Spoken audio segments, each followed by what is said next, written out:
of the United States, Mr. D Vance, who was here last year as senator, and we are very happy that he has come back to Munich, and we are very much looking forward to his speech. Please welcome Vice President D Vance.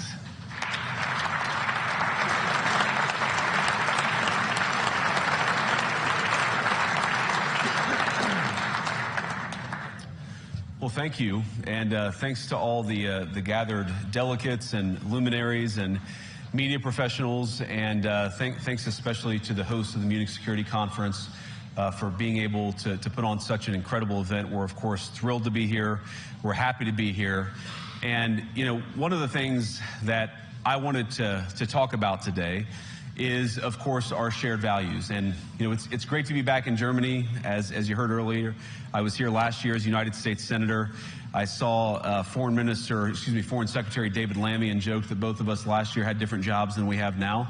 But now it's time for all of our countries, for all of us who have been fortunate enough to be given political power by our respective peoples, to use it wisely to improve their lives. And I want to say that, you know, I was fortunate in my time here to spend some time outside the walls of this conference over the last 24 hours. And I've been so impressed by the hospitality of the people, even of course, as they're reeling from yesterday's horrendous attack.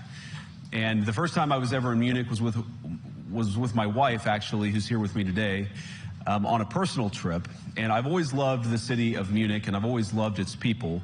And I just want to say that we're very moved, and our thoughts and prayers are with Munich and everybody affected by the evil inflicted on this beautiful community. We're thinking about you, we're praying for you, and we will certainly be rooting for you in the days and weeks to come. Now,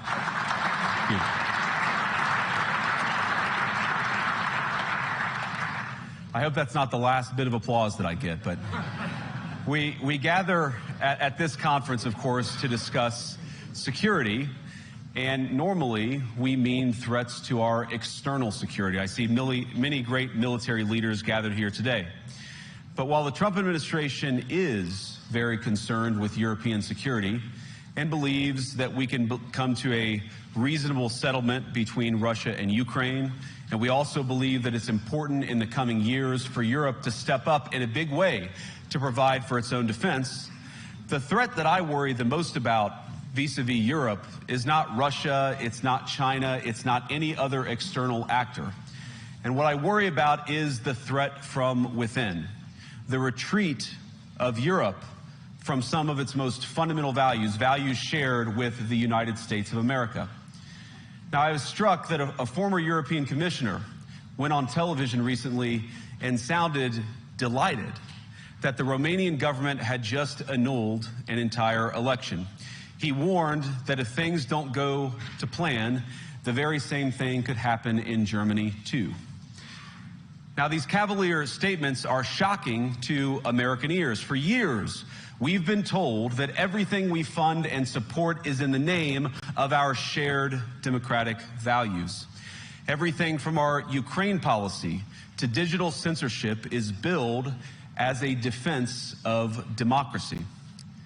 But when we see European courts canceling elections and senior officials threatening to cancel others, we ought to ask whether we're holding ourselves to an appropriately high standard. And I say ourselves because I fundamentally believe that we are on the same team. We must do more than talk about democratic values, we must live them. Now, within living memory of many of you in this room, the Cold War positioned defenders of democracy against much more tyrannical forces on this continent. And consider the side in that fight that censored dissidents, that closed churches, that canceled elections. Were they the good guys? Certainly not. And thank God they lost the Cold War. They lost because they neither valued nor respected all of the extraordinary blessings of liberty. The freedom to surprise, to make mistakes, to invent, to build. As it turns out, you can't mandate innovation or creativity, just as you can't force people what to think, what to feel, or what to believe. And we believe those things are certainly connected. And unfortunately, when I look at Europe today, it's sometimes not so clear what happened to some of the Cold War's winners. I look to Brussels, where EU commissars warn citizens that they intend to shut down social media during times of civil unrest the moment they spot what they've judged to be, quote, hateful content. Or to this very country, where police have carried out raids against citizens suspected of posting anti-feminist comments online as part of, quote, combating misogyny on the internet, a day of action. I look to Sweden, where 2 weeks ago the government convicted a Christian activist for participating in Koran burnings that resulted in his friend's murder. And as the judge in his case chillingly noted, Sweden's laws to supposedly protect free expression do not, in fact, grant, and I'm quoting, a free pass to do or say anything without risking offending the group that holds that belief. And perhaps most concerningly, I look to our very dear friends, the United Kingdom, where the backslide away from conscience rights has placed the basic liberties of religious Britons in particular in the crosshairs. A little over 2 years ago, the British government charged Adam Smith Connor, a 51-year-old physiotherapist and an Army veteran, with the heinous crime of standing 50 meters from an abortion clinic and silently praying for 3 minutes. Not obstructing anyone, not interacting with anyone, just silently praying on his own. And after British law enforcement spotted him and demanded to know what he was praying for, Adam replied simply, it was on behalf of the unborn son he and his former girlfriend had aborted years before. Now, the officers were not moved. Adam was found guilty of breaking the government's new buffer zones law, which criminalizes silent prayer and other actions that could influence a person's decision within 200 meters of an abortion facility. He was sentenced to pay thousands of pounds in legal costs to the prosecution. Now, I wish I could say that this was a fluke, a one-off crazy example of a badly written law being enacted against a single person. But no, this last October, just a few months ago, the Scottish government began distributing letters to citizens whose houses lay within so-called safe access zones, warning them that even private prayer within their own homes may amount to breaking the law. Naturally, the government urged readers to report any fellow citizens suspected guilty of thought crime. In Britain and across Europe, free speech, I fear, is in retreat. And in the interest of comedy, my friends, but also in the interest of truth, I will admit that sometimes the loudest voices for censorship have come not from within Europe, but from within my own country, where the prior administration threatened and bullied social media companies to censor so-called misinformation. Misinformation like, for example, the idea that coronavirus had likely leaked from a laboratory in China. Our own government encouraged private companies to silence people who dared to utter what turned out to be an obvious truth. So I come here today not just with an observation, but with an offer.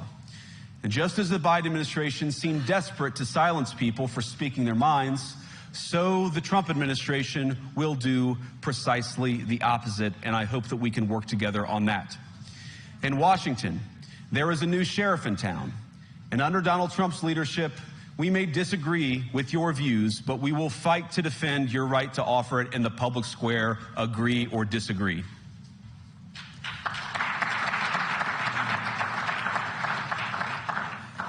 Now, we're at the point, of course, that the situation has gotten so bad that this December, Romania straight up canceled the results of a presidential election based on the flimsy suspicions of an intelligence agency and enormous pressure from its continental neighbors. Now, as I understand it, the argument was that Russian disinformation had infected the Romanian elections. But I'd ask my European friends to have some perspective. You can believe it's wrong for Russia to buy social media advertisements to influence your elections. We certainly do. You can condemn it on the world stage even. But if your democracy can be destroyed with a few $100,000 of digital advertising from a foreign country, then it wasn't very strong to begin with. Now, the good news is that I happen to think your democracies are substantially less brittle than many people apparently fear.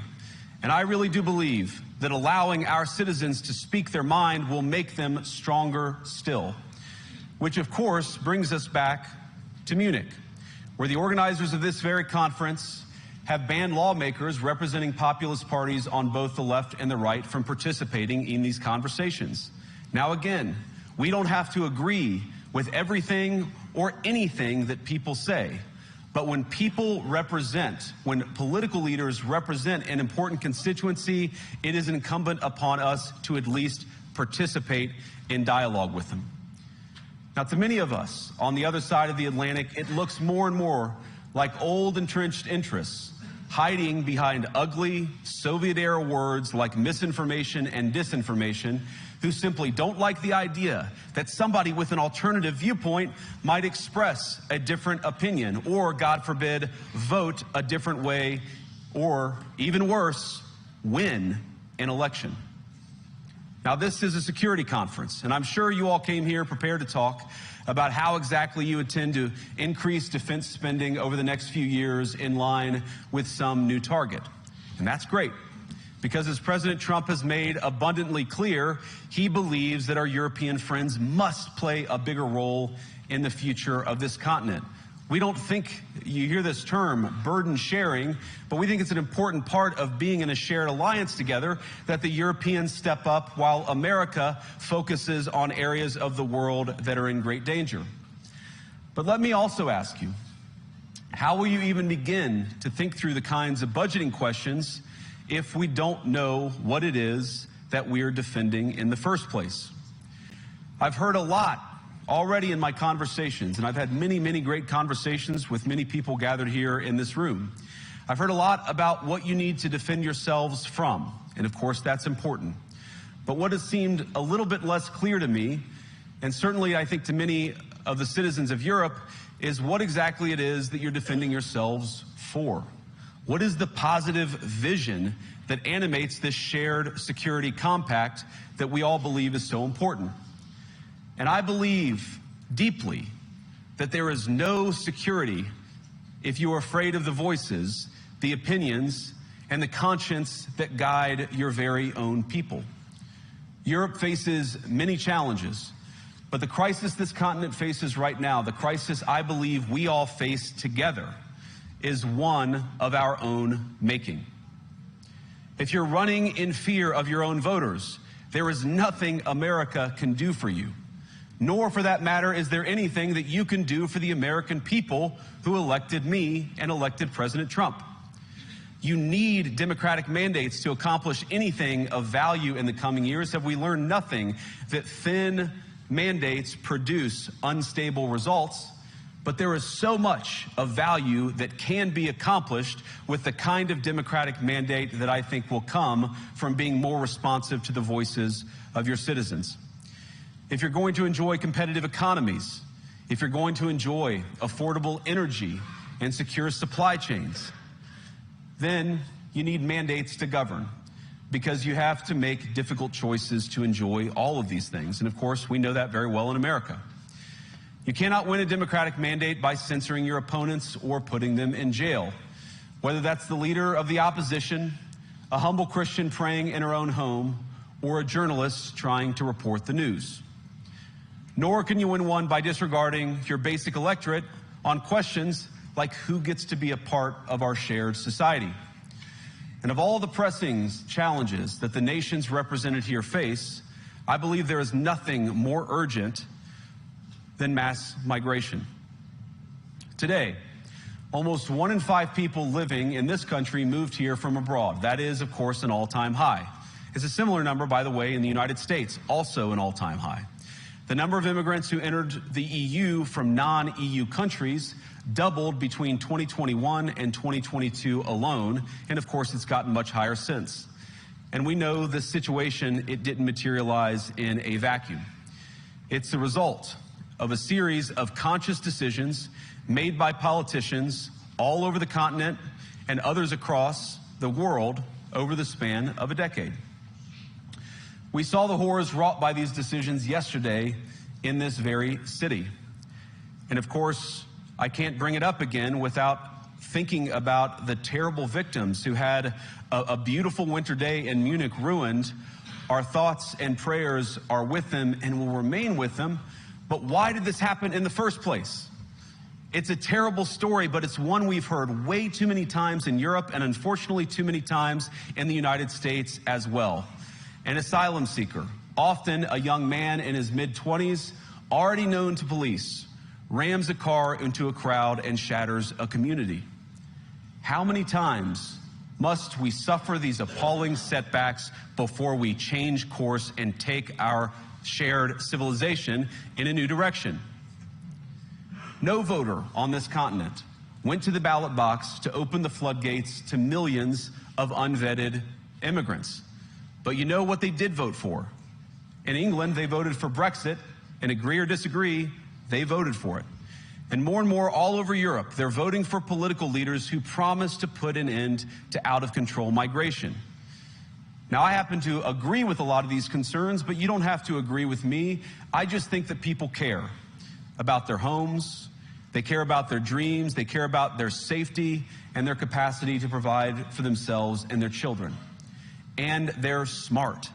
I think this is one of the most important things I've learned in my brief time in politics. Contrary to what you might hear a couple mountains over in Davos, the citizens of all of our nations don't generally think of themselves as educated animals or as interchangeable cogs of a global economy. And it's hardly surprising that they don't want to be shuffled about or relentlessly ignored by their leaders. And it is the business of democracy to adjudicate these big questions at the ballot box. I believe that dismissing people, dismissing their concerns, or worse yet, shutting down media, shutting down elections, or shutting people out of the political process protects nothing. In fact, it is the most surefire way to destroy democracy. And speaking up and expressing opinions isn't election interference.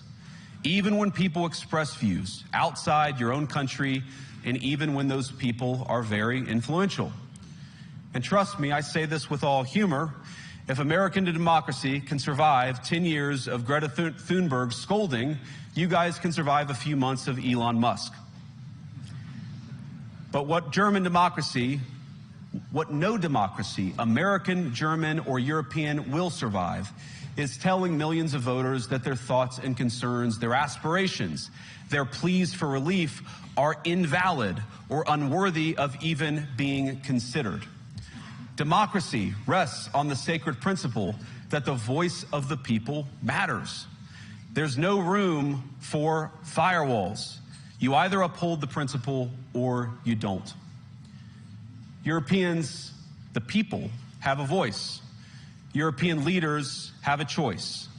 And my strong belief is that we do not need to be afraid of the future. You can embrace what your people tell you, even when it's surprising, even when you don't agree. And if you do so, you can face the future with certainty and with confidence, knowing that the nation stands behind each of you. And that, to me, is the great magic of democracy. It's not in these stone buildings or beautiful hotels. It's not even in the great institutions that we have built together as a shared society. To believe in democracy is to understand that each of our citizens has wisdom and has a voice. And if we refuse to listen to that voice, even our most successful fights will secure very little. As Pope John Paul II, in my view, one of the most extraordinary champions of democracy on this continent or any other, once said, "Do not be afraid." We shouldn't be afraid of our people, even when they express views that disagree with their leadership. Thank you all. Good luck to all of you. God bless you.